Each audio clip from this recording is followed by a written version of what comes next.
जय देवी competition classes में आप सभी लोगों का स्वागत है। तो आज हम शुरू करते हैं यूपीएसआई उप निरीक्षक पुलिस ऑनलाइन परीक्षा 2017। तो यूपीएसआई उप निरीक्षक पुलिस ऑनलाइन परीक्षा 2017 का हम पेपर देखेंगे। तो ये आप लोगों की आगामी परीक्षाओं के लिए बहुत ही महत्वपूर्ण साबित होगा। तो इसे आप लोग धैर्य बनाकर देखें और इसे आप लोग देखें कि इसमें आप लोग कितना बना पाते हैं। तो इसमें अपना आप मूल्यांकन कर सकते हैं। अभी हाल ही में जूनियर सुपरटेंडेंट की वैकेंसी का नोटिफिकेशन आ गया है, मतलब इसका एग्ज़ाम का नोटिफिकेशन आ चुका है। तो ये 17 अक्टूबर को संभावना पेपर होने वाला है। तो इसमें भी प्रश्न आने वाले हैं, मोस्ट इम्पॉर्टेंट क्वेश्चंस। तो देख लेना आप लोग इसमें कौन कौन से महत्वपूर्ण क्वेश्चन बन सकते हैं। तो इसमें हम देख लेते हैं। तो ये हमारा व्याख्या सहित हल प्रश्न पत्र है 15/12/2017। ये शिफ्ट है फर्स्ट, ठीक है, फर्स्ट शिफ्ट का ये पेपर हो जाता है। तो आप लोग इसे देखें कि किस तरीके से महत्वपूर्ण प्रश्न हमारे बने हुए हैं। तो आप लोग हमारे चैनल को अभी तक लाइक, शेयर और सब्सक्राइब नहीं किए हैं तो आप लोग इसे लाइक, शेयर और सब्सक्राइब कर लें। अपने हमारे बेल आइकन को भी दबा लें, जिससे आप लोगों को समय समय पर हमारा नोटिफिकेशन प्राप्त होता रहे। तो चलते हैं, देख लेते हैं आज का हमारा पहला क्वेश्चन कौन सा बना हुआ है। तो पहला क्वेश्चन है एकाकिनी क्या है। एकाकिनी का लिंग क्या है। तो एकाकिनी का लिंग क्या है यह आपको पहचानना है। तो एकाकिनी या फिर एकाकी या एक, तो इसका आपको लिंग परिवर्तन करना है। तो लिंग बदलना है आपको। तो लिंग इसका बदलने में क्या हो जाएगा, इसका हमारा लिंग जब आप बदलेंगे पुल्लिंग में करेंगे तो इसका हो जाएगा क्या, एकाकी। ओके, एकाकी हो जाएगा इसका। एकाकिनी का एकाकी लिंग परिवर्तन हो जाता है। अगला क्वेश्चन देख लेते हैं। दिए गए विकल्पों में से कौन सा अतुल का समानार्थी शब्द नहीं है। तो दिए गए शब्दों में से अतुल का समानार्थी शब्द कौन सा नहीं है, ये आपको जवाब देना है। तो आप देखें और जवाब दें कि निम्नलिखित में से कौन सा अतुल का पर्यायवाची शब्द नहीं होता है। तो इसे अनुपम है, अनल है, अनोखा है, अपूर्व है। तो इसमें से हमारा ऑप्शन नंबर कौन सही हो जाएगा, ये आपको जवाब देना है। तो आप देखें और जवाब दें। तो इसमें हमारा ऑप्शन नंबर सही हो जाएगा, ऑप्शन नंबर बी, अनल। ठीक है, अतुल का पर्यायवाची कौन हो जाएगा, अनुपम हो जाएगा, अनोखा हो जाएगा, क्या है अनुपम हो जाएगा, अतुल हो जाएगा, अनोखा हो जाएगा, अपूर्व हो जाएगा। ठीक है, जबकि अनल जो है ये किसका पर्यायवाची है। तो अनल पर्यायवाची है अग्नि का। अनल पर्यायवाची किसका है, अनल पर्यायवाची है अग्नि का। तो इसमें से अतुल का पर्यायवाची समानार्थी शब्द कौन सा नहीं है, तो ये अनल हो जाता है। अनल जो है अतुल का समानार्थी शब्द नहीं होता है। अगला क्वेश्चन देख लेते हैं। धुरी का मानक शब्द क्या है। धुरी का मानक शब्द रूप लिखिए। तो धुरी का मानक शब्द रूप लिखना है ध्यान, पृथ्वी केंद्र, धर्म या धूल। तो इसमें से हमारा ऑप्शन नंबर कौन सही है। तो धुरी का मानक शब्द रूप क्या है, ये क्या हो जाएगा, धूल हो जाएगा। ठीक है, क्या हो जाएगा, धूल हो जाएगा। ओके, ऑप्शन नंबर डी, धुरी का मानक शब्द धूल हो जाता है। शेष तीनों विकल्प के माध्यम से असंगत हो जाते हैं। अगला क्वेश्चन देख लेते हैं। अगला क्वेश्चन है निम्न वाक्य में कौन से हिस्से में त्रुटि रह गई है। कुछ लोगों को लगता है कि बदला लेने से कलेजे को ठंडक पहुंचती है। कुछ लोगों को ऐसा लगता है कि बदला लेने से ठंडक पहुंचती है। तो इसमें किस भाग में त्रुटि रह गई है आपको बताना है। को ठंडक पहुंचती है, कुछ लोगों को, या बदला लेने से कलेजे, या फिर लगता है कि। तो इसमें हमारा जो ऑप्शन सही है वो ऑप्शन इसमें कौन सा गलत हो गया है। तो इसमें ऑप्शन गलत हो गया है हमारा डी। ठीक है, लगता है कि। तो इसमें क्या बनेगा ये हम देख लेते हैं। कुछ लोगों को लगता है कि, ठीक है, जो कि इसमें बड़ी की मात्रा है, इसमें छोटी की मात्रा लगनी थी। बदला लेने से कलेजे को ठंडक पहुंचती है। ये हमारा वाक्य पूरा सही हो जाता है। अगला देख लेते हैं, अगला क्वेश्चन। तो देख लेते हैं अगला हमारा इसमें कौन सा सवाल हो जाएगा। तो अगला हमारा है सांप को दूध पिलाना। दिए गए विकल्पों में से इस मुहावरे के सही अर्थ का चयन कीजिए। सांप को दूध पिलाना, दिए गए विकल्पों में से इस मुहावरे का सही अर्थ पहचानिए या चयन कीजिए। तो अच्छा कार्य करना, जहरीले जीव को दूध पिलाना, या बुरे व्यक्ति के साथ नेकी करना, या सांप के विष को कम करना। तो इसमें से हमारा ऑप्शन कौन सही हो सकता है, ये आप जवाब दें। तो इसमें हमारा जो ऑप्शन नंबर सी सही है, ये हमारा ऑप्शन सही हो जाएगा। बुरे व्यक्ति के साथ नेकी करना। ठीक है, तो क्या है, सांप को दूध पिलाना, ये क्या होता है इसका मुहावरा। इसका अर्थ हो जाएगा कि बुरे व्यक्ति के साथ नेकी करना। ये हमारा इसमें जो है मुहावरे का अर्थ निकल के आता है। अगला देख लेते हैं। प्रगतिशील लेखक संघ का पहला अधिवेशन किस वर्ष में हुआ था। तो प्रगतिशील लेखक संघ का पहला अधिवेशन किस वर्ष में हुआ था, ये आपको बताना है। सन 1938, सन 1943, सन 1936 और सन 1954। तो इसमें से हमारा जो ऑप्शन है वो कौन सही हो जाएगा। तो इसमें हमारा ऑप्शन नंबर सही है, ऑप्शन नंबर सी। क्या है, 1936। तो प्रगतिशील लेखक संघ, ठीक है, का पहला अधिवेशन कब हुआ था। तो ये हुआ था 1936 में। ठीक है, प्रगतिशील लेखक संघ का पहला अधिवेशन 1936 में हुआ था। तो ये 1936 में हुआ था। कहाँ हुआ था, लखनऊ उत्तर प्रदेश में। इसके अध्यक्ष कौन थे। तो इसके अध्यक्ष थे, क्या है, तो कथा सम्राट थे मुंशी प्रेमचंद। ठीक है, मुंशी प्रेमचंद जो हैं प्रगतिशील लेखक संघ के पहले अधिवेशन के क्या हो जाएंगे। तो ये पहले अधिवेशन के क्या अध्यक्ष हो जाते हैं। अगला देख लेते हैं। दिए गए विकल्पों में से उष्ण का विरुद्धार्थी शब्द कौन सा हो जाएगा। तो इसमें उष्ण का विरुद्धार्थी शब्द क्या होगा, सक्रिय, शीत, उग्र या दुष्ट। तो इसमें से हमारा ऑप्शन नंबर कौन सा ही हो जाएगा। तो उष्ण का जो है विरुद्धार्थी शब्द क्या हो जाएगा। तो इसमें हमारा ऑप्शन सही हो जाएगा बी। ठीक है, उष्ण का विरुद्धार्थी शब्द हो जाएगा शीत। ओके, क्या हो जाएगा, शीत हो जाता है। अगला क्वेश्चन देख लेते हैं। तो अगला क्वेश्चन क्या दिया हुआ है।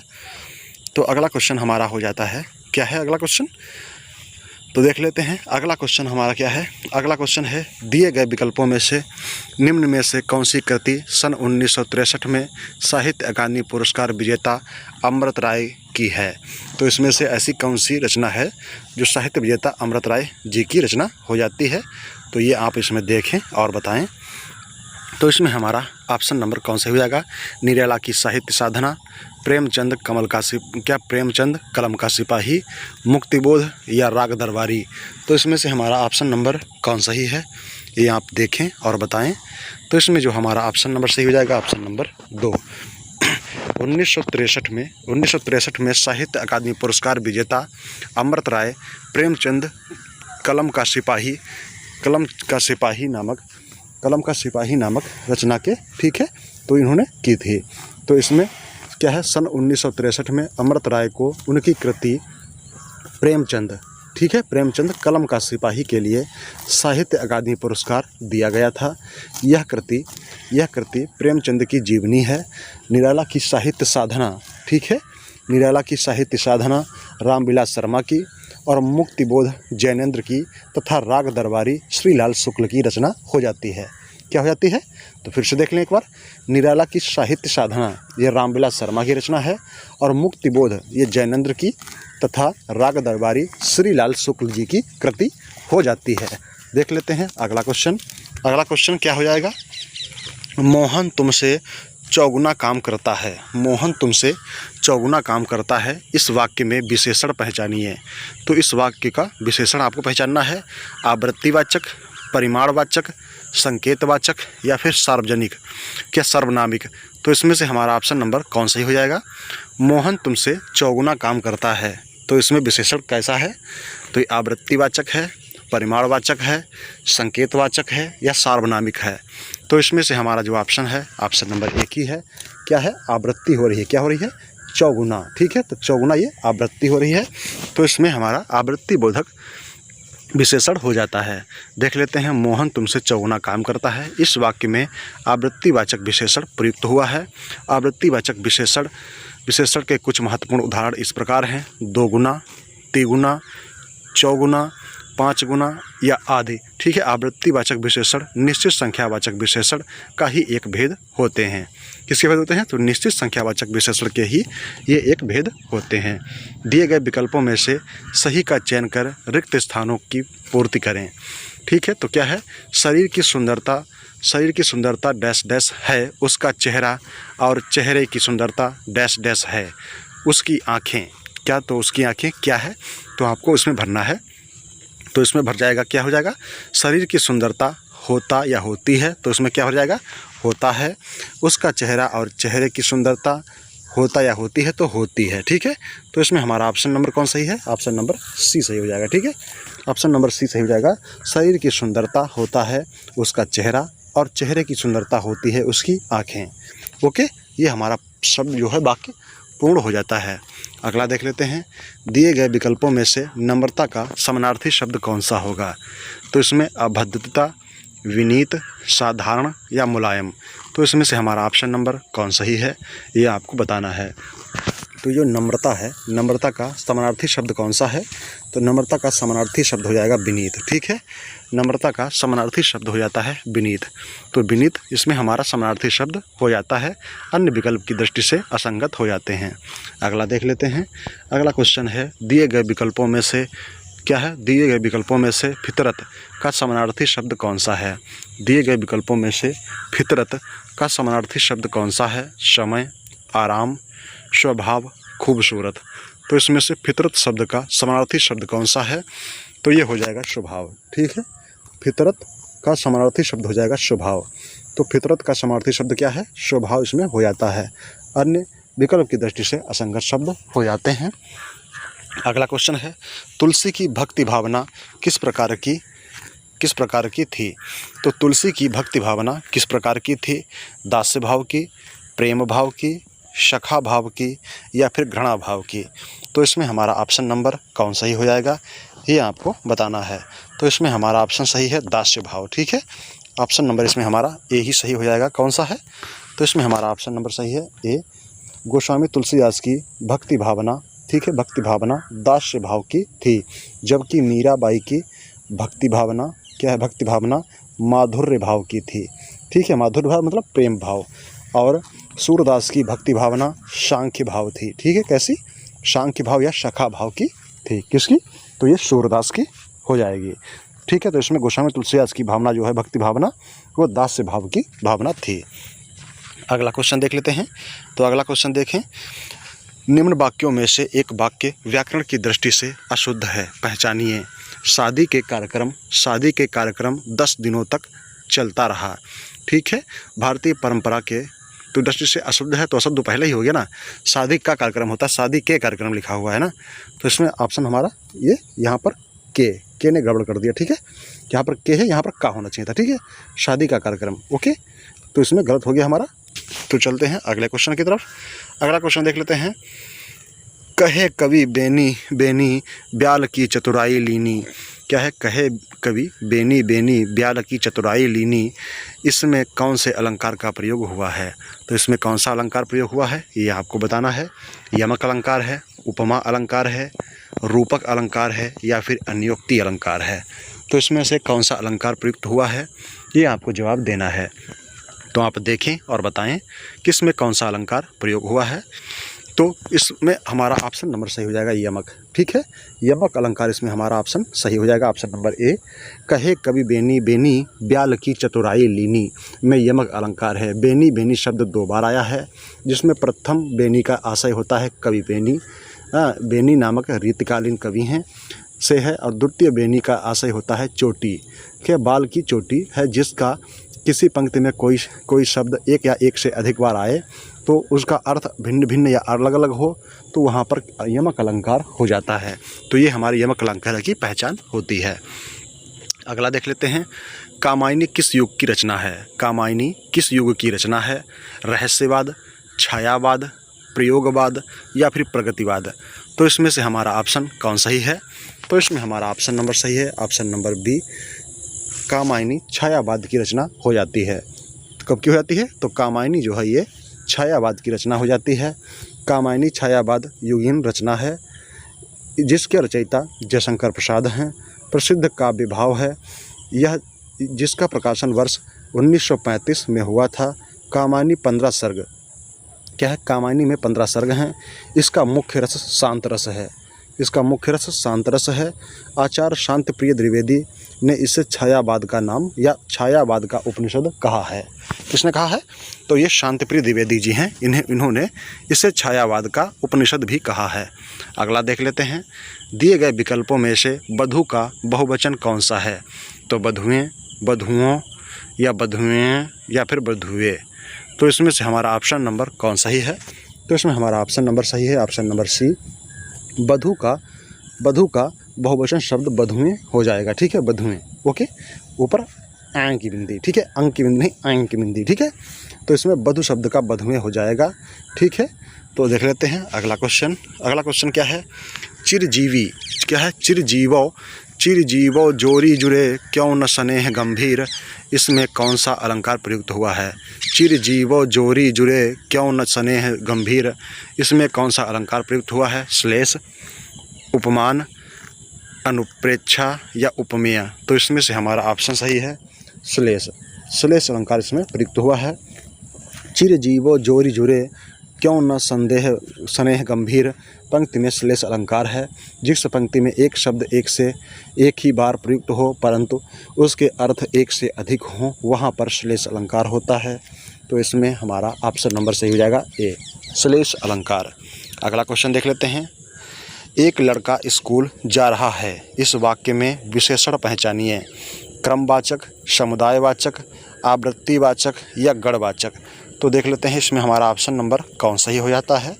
तो आप देखें और बताएं। तो इसमें हमारा ऑप्शन नंबर डी सही है। क्या है? तो इसमें हमारा ऑप्शन नंबर सही हो जाएगा डी। डी में क्या हो जाएगा? गणवाचक। ठीक है, तो एक लड़का स्कूल जा रहा है, इस वाक्य में गणनावाचक विशेषण प्रयुक्त होता है। गणनावाचक विशेषण अन्य उदाहरण 2, 1, 3, 4, 5 आदि होते हैं। यह निश्चित संख्यावाचक विशेषण का एक प्रकार है। क्या है? निश्चित संख्यावाचक विशेषण का एक प्रकार हो जाता है। अगला क्वेश्चन देख लेते हैं। दिए गए विकल्पों में से सही शब्द का चयन कर रिक्त स्थान की पूर्ति करें या रिक्त स्थान को भरें। विश्व में डैश डैश 5 व्यक्तियों में से 4 व्यक्ति विकास डैश डैश देश में रहते हैं। तो इसमें हमारा ऑप्शन नंबर क्या सही हो जाएगा? तो इसमें हमारा ऑप्शन नंबर सही है ऑप्शन नंबर बी। क्या है? ऑप्शन नंबर बी है प्रत्येक। क्या दिए गए व्यक्तियों में से विश्व में प्रत्येक 5 व्यक्ति में से 4 व्यक्ति विकासशील देश में रहते हैं। अगला क्वेश्चन देख लेते हैं। दिए गए विकल्पों में से सही का चयन कर रिक्त स्थान भरें। भारत विश्व की उन प्रथम सभ्यताओं में से है जहां सिक्कों का डैश डैश शुरू हुआ। प्रचलन, विकार, उलटफेर या फिर परिवर्तन। तो इसमें हमारा ऑप्शन सही है कौन सा? प्रचलन। ठीक है, भारत विश्व की उन प्रथम सभ्यताओं में से है जहां सिक्कों का प्रचलन शुरू हुआ। ओके, ऑप्शन हमारा इसमें ए सही हो जाता है। अगला देख लेते हैं। तो अगला हमारा गद्यांश दिया हुआ है 22 से 24 तक जो क्वेश्चन है इसके गद्यांश पढ़कर हमें उत्तर देना है। तो देख लेते हैं। सीवी रमन भारत के प्रसिद्ध वैज्ञानिक थे। वे बचपन से ही शरीर से दुबले पतले थे किंतु बुद्धि में धनी थे। अस्वस्थता के कारण वे विदेश न जा सके, पर इन्होंने अपनी प्रतिभा से साबित कर दिया कि यदि प्रतिभा हो तो विदेश जाकर पढ़ने की आवश्यकता नहीं है। इन्होंने कोलकाता के साइंस कॉलेज में प्राध्यापक के पद पर कार्य किया। यद्यपि इस पद के लिए विदेशी प्रमाण पत्र आवश्यक था, पर इनकी योग्यता पर मुग्ध होकर उपकुलपति ने इन्हें छूट दे दी। इन्होंने नए नए प्रयोग किए और क्या किया? प्रभाव के नाम से विख्यात हुआ। क्या है?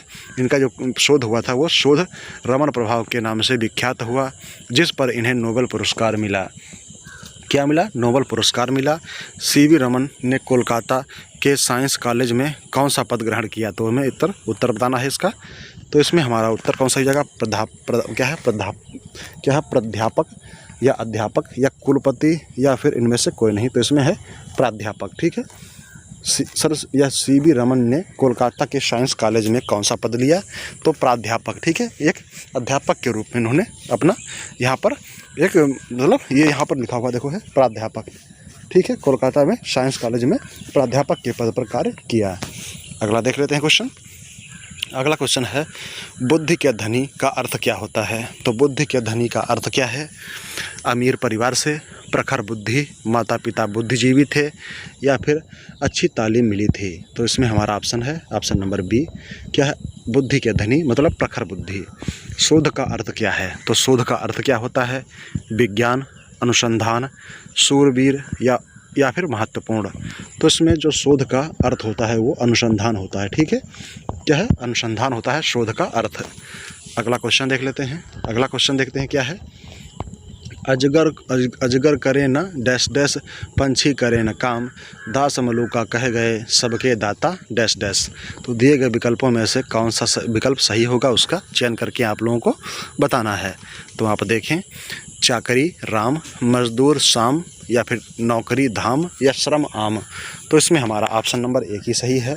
क्या है? अजगर करे न चाकरी, पंछी करे न काम, दास मलूका कह गए सबके दाता राम। ओके, तो इसमें हमारा ऑप्शन नंबर सही हो जाता है, ऑप्शन नंबर ए। ठीक है, अगला क्वेश्चन देख लेते हैं। अगला क्वेश्चन क्या है? दिए गए विकल्पों में से थल का विरुद्धार्थी शब्द कौन सा है? थल का विरुद्धार्थी शब्द कौन सा हो जाएगा? तो वायु है, भोज है। तो इसमें हमारा जो थल है, थल का क्या है विरुद्धार्थी शब्द कौन सा हो जाएगा? वायु, भोज, जल या कपट। तो इसमें हमारा जो ऑप्शन है, ऑप्शन नंबर सी सही हो जाएगा, जल। थल का विरुद्धार्थी शब्द जल हो जाएगा। ठीक है, देख लेते हैं अगला क्वेश्चन। तो अगला क्वेश्चन क्या हमारा है? दिए गए विकल्पों में से रिक्त स्थान को भरें और उसमें विकल्प चयन करें कि कौन सा विकल्प सही हो जाता है। तो सड़क को डैश डैश करने से लेकर इमारतों को लाल पत्थर और नानकशाही ईंटों से डैश डैश झलक देने की कोशिश की गई। तो इसमें हमारा जो ऑप्शन है वो कौन सा ही हो जाएगा? चमचमा, आधुनिक, ठीक, सुंदर, चौड़ा, विरासती, साफ या पसंदीदा। तो इसमें हमारा जो ऑप्शन सही है, ऑप्शन नंबर कौन सही हो जाएगा? तो इसमें हमारा ऑप्शन सही है, ऑप्शन नंबर सी। क्या है? ऑप्शन नंबर सी सही हो जाएगा। सड़क को चौड़ा करने के लिए इमारतों को लाल पत्थर और नानकशाही ईंटों से विरासती झलक देने की कोशिश की गई है। ये हमारा इसमें पूरा वाक्य शुद्ध हो जाता है। ठीक है, रिक्त स्थान भरने के बाद अगला देख लेते हैं। तो अगला क्वेश्चन क्या है? पृथ्वीराज रासो किस कवि की रचना है? पृथ्वीराज रासो किस कवि की रचना हो जाएगी? तो ये आपको बताना है। तो ये क्या है? सारंगधर, नरपतिनाला, चंद्रवरदाई, जगनिक। तो पृथ्वीराज रासो जो है ये किसकी रचना है? तो पृथ्वीराज रासो चंद्रवरदाई जी की रचना हो जाती है। किसकी है? चंद्रवरदाई जी की रचना हो जाती है, पृथ्वीराज रासो। तो पृथ्वीराज रासो के रचयिता चंद्रवरदाई हैं। इस ग्रंथ में पृथ्वीराज चौहान की वीरता का वर्णन किया गया है, जिसमें 68 छंदों का प्रयोग किया गया है। आचार्य रामचंद्र शुक्ल ने इसे हिंदी का प्रथम महाकाव्य, किसने? तो आचार्य रामचंद्र शुक्ल ने इसे हिंदी का प्रथम महाकाव्य तथा इसके रचयिता को हिंदी का प्रथम महाकवि भी माना है। ठीक है, किसे? तो ये पृथ्वीराज के रासो की रचनाकार जो कौन है? चंद्रवरदाई हो जाते हैं। तो इन्हें रामचंद्र शुक्ल ने हिंदी का प्रथम महाकाव्य और रचयिता को हिंदी का प्रथम महाकवि माना है। अगला क्वेश्चन देख लेते हैं। जहाँ जड़ पर चेतन का आरोप हो वहाँ डैश डैश अलंकार होता है। जहाँ जड़ पर चेतन का आरोप हो वहाँ डैश डैश अलंकार होता है। श्लेष, अनुप्रास, उपमा, मानवीकरण। तो इसमें हमारा ऑप्शन सही है, ऑप्शन नंबर डी, मानवीकरण। जहाँ जड़ पर चेतन का आरोप हो वहाँ पर मानवीकरण अलंकार होता है। जैसे फूल हंसे कलियाँ मुस्काईं, इस पंक्ति में फूल हंस रहे हैं एवं कलियाँ मुस्कुरा रही हैं। हंसना एवं मुस्कुराना मानवीय कार्य है, जिनका आरोपण जड़, फूल एवं कली पर किया जा रहा है। किस पर किया जा रहा है? तो जड़, फूल और कली पर किया जा रहा है। तो ये मानवीय क्रिया है, इसीलिए यहाँ पर मानवीकरण अलंकार हो जाता है। अगला क्वेश्चन देखते हैं। दिए गए विकल्पों में से कृतघ्न का अर्थ दर्शाता है। दिए गए विकल्पों में से कृतघ्न का अर्थ दर्शाता है, सही विकल्प कौन सा है? क्या है? एहसानमंद, किसी का धन, या फिर एहसान फरामोश, या फिर कृतज्ञ। तो इसमें हमारा जो ऑप्शन है वो कौन सही है? तो इसमें हमारा जो ऑप्शन हो जाएगा सही, ऑप्शन नंबर सी। तो क्या है? कृतघ्न का अर्थ दर्शाता क्या है? एहसान फरामोश। क्या है? कृतघ्न का अर्थ क्या दर्शाता है? तो ये एहसान फरामोश को दर्शाता है। ओके, एहसान फरामोश को दर्शाता है। कृतज्ञ या कृतघ्न का विलोम शब्द है। अगला क्वेश्चन देख लेते हैं। अगला क्वेश्चन हमारा कौन सा इसमें सही हो जाएगा? तो देखते हैं कौन सा महत्वपूर्ण क्वेश्चन इसमें हमारा है। अगला, तो दिए गए विकल्पों में से सही विकल्प या सही रिक्त स्थान को भरें। तो सही रिक्त स्थान को इसमें भरना है। इंडोनेशिया ने एक बार फिर ज्वालामुखी, क्या है? इंडोनेशिया में एक बार फिर ज्वालामुखी ने क्या है? डैश डैश बरपाया है। तो क्या बरपाया है? रूप, क्रोध, तहलका या कहर। तो इसमें हमारा जो ऑप्शन सही है वो क्या है? कहर। इंडोनेशिया में एक बार फिर ज्वालामुखी ने कहर बरपाया है। इसमें हमारा जो कहर है वो इसमें ऑप्शन में भरने के लायक होता है। अगला क्वेश्चन देखते हैं, कहार का लिंग बदलें। तो कहार का लिंग बदलना है, कहार क्या है, काहुराइन या कहारिन या फिर कहारीन। तो इसमें हमारा जो ऑप्शन है वो कहारिन हो जाएगा। ठीक है, कहार की स्त्रीलिंग हो जाएगा क्या, कहारिन हो जाएगा। ठीक है, कहार शब्द का स्त्रीलिंग कहारिन होता है। शेष उत्तर की दृष्टि से असंगत शब्द हो जाते हैं। निम्नलिखित में से कौन सा भूतकाल के भेद में नहीं आता है। तो निम्नलिखित में से कौन सा, तो देख लेते हैं। तो अगला क्वेश्चन हमारा है, कौन सा भूतकाल के भेद में नहीं आता है। कौन सा भूतकाल के भेद में नहीं आता है, तो ये आपको बताना है। क्वेश्चन नंबर हमारा है 33, निम्नलिखित में से कौन सा भूतकाल के भेद में नहीं आता है। तो संभाव्य है, पूर्ण है, सामान्य है या फिर अपूर्ण है। तो इसमें से हमारा ऑप्शन नंबर कौन सही है। तो इसमें हमारा ऑप्शन नंबर सही हो जाता है कौन सा, तो इसमें हमारा ऑप्शन नंबर सही है, ऑप्शन नंबर 1 संभाव्य। ठीक है, संभाव्य जो है ये भूतकाल के भेद में नहीं आता है। तो भूतकाल के 6 भेद होते हैं, कौन कौन से हैं, सामान्य भूतकाल, अपूर्ण भूतकाल या फिर पूर्ण भूतकाल, आसन्न भूतकाल, संदिग्ध भूतकाल और हेतु मद भूतकाल। तो भूतकाल के कितने भेद हो जाते हैं, भूतकाल के 6 भेद हैं, सामान्य भूतकाल, अपूर्ण भूतकाल, पूर्ण भूतकाल, आसन्न भूतकाल, संदिग्ध भूतकाल और हेतु मद भूतकाल। ये भूतकाल के 6 भेद हो जाते हैं। तो इसमें जो है भूतकाल का भेद कौन सा नहीं है, तो इसमें संभाव्य जो है ये भूतकाल का भेद नहीं होता है।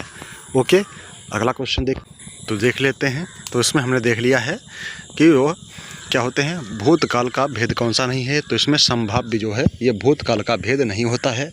भूतकाल के 6 भेद होते हैं, कौन कौन से हैं, सामान्य भूतकाल, अपूर्ण भूतकाल, पूर्ण भूतकाल, आसन्न भूतकाल, संदिग्ध भूतकाल और हेतु मद भूतकाल। ये टोटल भूतकाल के 6 भेद हो जाते हैं। अगला क्वेश्चन है, मामा का बहुवचन बताइए। तो मामा का बहुवचन शब्द बताना है, मामा वर्ग, मामा गण, मामा या मामा लोग। तो इसमें से मामा का बहुवचन शब्द कौन सा या बहुवचन, तो आपको बताना है शब्द कौन सा हो जाएगा इसमें। तो इसमें जो मामा का बहुवचन शब्द हो जाएगा मामा। ठीक है, मामा का बहुवचन मामा ही होता है। ठीक है, मामा का बहुवचन मामा ही होता है। हिंदी में कुछ ऐसे शब्द हैं जो एक वचन और बहुवचन दोनों में ही एक समान होते हैं, जैसे मामा, नाना, दादा, योद्धा। ये आदि शब्द जो हैं ये एक वचन और बहुवचन दोनों में एक ही समान होते हैं। अगला देख लेते हैं। तो अगला क्वेश्चन हमारा इसमें कौन सा है, दिए गए विकल्पों में से लिपि का बहुवचन कौन सा हो जाएगा। तो लिपि का बहुवचन लिपि या लिपियाँ या लिपिया या फिर लिपियाँ। तो इसमें हमारा जो ऑप्शन सही है वो इसमें ऑप्शन हमारा डी सही हो जाएगा। क्या है, लिपि का बहुवचन शब्द लिपियाँ हो जाएगा। ठीक है, लिपियाँ हो जाएगा लिपि का बहुवचन शब्द। ओके, देख लेते हैं अगला क्वेश्चन कि अगला क्वेश्चन हमारा कौन सा सही है। दिए गए विकल्पों में से कोढ़ में खाज होना। दिए गए विकल्पों में से कोढ़ में खाज होना इस मुहावरे के अर्थ को दर्शाता है। क्या है, कोढ़ में खाज होना इस मुहावरे के अर्थ को दर्शाता सही विकल्प कौन सा है। तो इसको क्या है, कोढ़ में खाज होना इस मुहावरे के अर्थ को दर्शाता सही विकल्प कौन सा हो जाएगा, ये आपको बताना है। तो समस्याओं में कमी होना, दुख पर और दुख होना या किसी बीमार व्यक्ति को अन्य बीमारी होना, समस्या का समाधान हेतु साधनों का अभाव। तो इसमें ऑप्शन हमारा बी सही है, दुख पर और दुख होना। क्या है, कोढ़ में खाज होना। ओके, कोढ़ में खाज होना। तो इसमें हमारा ऑप्शन सही हो जाएगा, दुख पर और दुख होना। ओके, ऑप्शन नंबर इसमें हमारा बी सही हो जाता है। अगला देख लेते हैं, कनक कनक तय 100 गुनी मादकता अधिकाय या खाए बौराए जग या पाए या क्या है, या खाए बौराए जग वा पाए बौराए। तो इसमें कौन सा अलंकार प्रयुक्त हुआ है। तो उपमा, यमक, श्लेष, अनुप्रास। तो इसमें हमारा ऑप्शन बी सही है, यमक अलंकार। ठीक है, प्रस्तुत काव्य पंक्ति में यमक अलंकार प्रयुक्त हुआ है जहाँ किसी शब्द की आवृत्ति हो परंतु प्रत्येक स्थान पर उनके अर्थ भिन्न भिन्न होते हों, वहाँ यमक अलंकार होता है। ठीक है, कहाँ होता है, यमक अलंकार होता है। यहाँ पहली बार कनक का अर्थ होता है सोना, दूसरी बार होता है कनक का अर्थ होता है धतूरा। तो इसमें हमारा कौन सा अलंकार हो जाएगा, यमक अलंकार हो जाता है। अगला क्वेश्चन देखते हैं। तो अगला क्वेश्चन हमारा क्या है, निम्न में से, तो इसमें हमारा ऑप्शन कौन सा ही है, निम्न वाक्य में से कौन से हिस्से में त्रुटि रह गई है। करवा चौथ के व्रत की पूर्ण वर्णन वामन पुराण में किया गया है। तो करवा चौथ के व्रत की पूर्ण वर्णन वामन पुराण में किया गया है। तो इसमें करवा चौथ के या फिर में किया गया है, व्रत की पूर्ण या फिर वर्णन वामन पुराण में। तो इसमें हमारा ऑप्शन कौन सही है, तो इसमें हमारा ऑप्शन नंबर कौन सही हो जाएगा, करवा चौथ के व्रत की पूर्ण वर्णन वामन पुराण में किया गया है। तो इसमें हमारा ऑप्शन नंबर कौन सा गलत है, तो ये इसका आप जवाब दें। तो इसमें हमारा ऑप्शन नंबर सी गलत है। करवा चौथ के व्रत का वर्णन क्या है, करवा चौथ के व्रत का पूर्ण वर्णन वामन पुराण में मिलता है, ये होना चाहिए था। ठीक है, तो इसमें हमारा ऑप्शन नंबर सी गलत हो जाता है। ठीक है, कौन सा गलत है, तो इसमें हमारा ऑप्शन नंबर सी गलत है। तो आज के क्वेश्चन हमारे यही समाप्त होते हैं। Thank you, thanks for watching, धन्यवाद। अगर आप लोगों ने अभी तक हमारा यूट्यूब चैनल सब्सक्राइब नहीं किया है तो आप लोग इसे लाइक, शेयर, सब्सक्राइब करें और अपने दोस्तों को भी सुझाव दें कि वो हमारे चैनल को लाइक, शेयर, सब्सक्राइब करें। Thank you, thanks for watching, धन्यवाद।